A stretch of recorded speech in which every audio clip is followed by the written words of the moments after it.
Okay, what's this? Another one of these side-scrolling platforming Mega Man clones?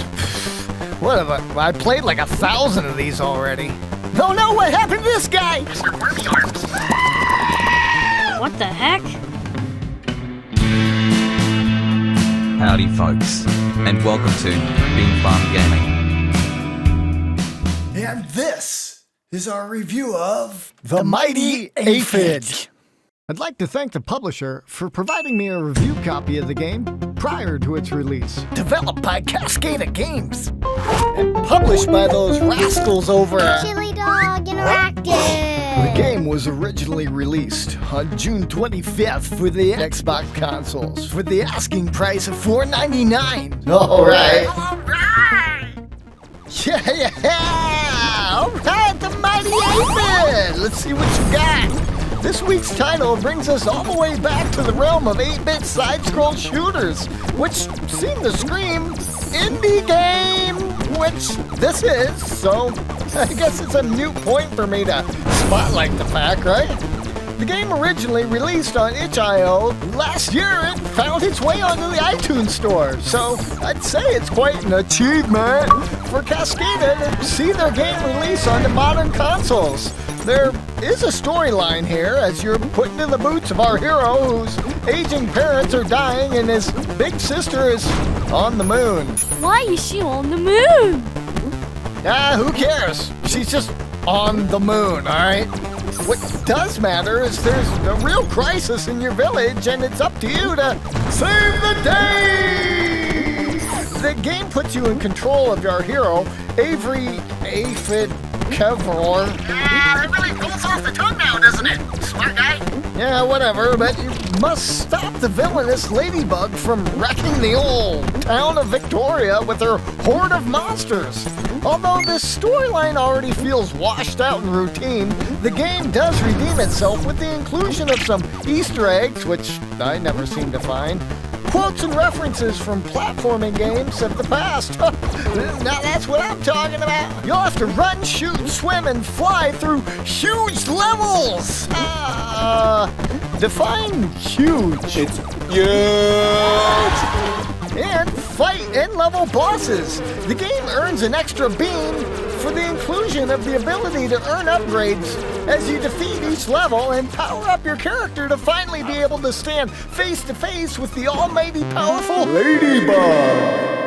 Yeah, whatever. I know most of you came here for the easy achievements and trophies, which the Mighty Aphid does not disappoint. The whole game can be ran through in about 35 minutes with the use of the world-famous chili dog code. You'll input the code on the D-pad.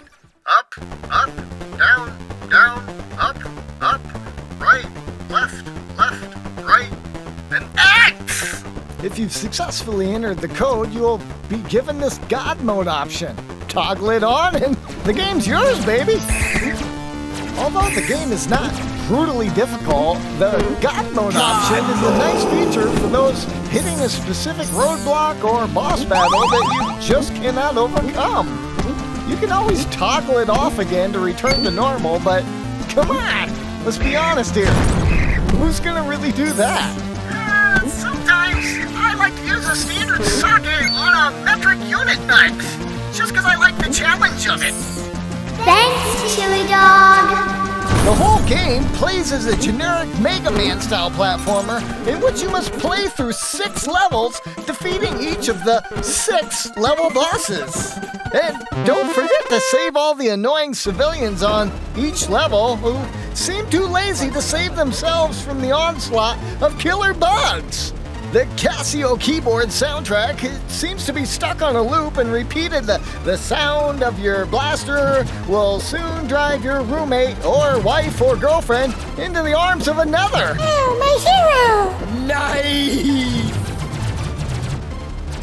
All of the repeated enemy types use the same predictable attack pattern, especially the bosses. So once you learn it and exploit it, the game is easily completable without the God Mode.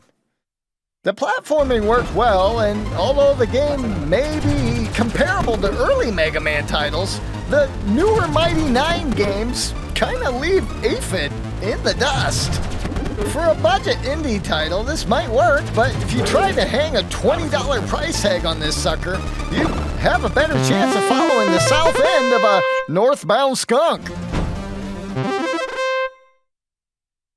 Now, using the God Code mode will make the first 4 to 5 levels a breeze. Just don't fall into the pits of despair and it will shoot you back into the beginning of the level with no checkpoints, buddy.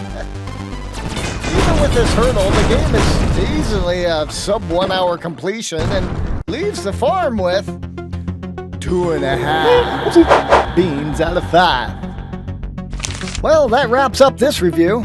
We do them every week, covering new and unreleased console indie titles that are either easy achievement and trophy completions or have really blown our socks off. I'll give you a break this week from the like and subscribe jargon that you get slammed with on every video, and instead we'll just ask that you tell a friend. That is, unless you're trying to keep me to yourself, you little devil. Be sure to visit again next week. We'll be covering the new title from EpiXR. Life of Fly Part 2. Y'all stay safe out there. We'll see you next time on The Frog.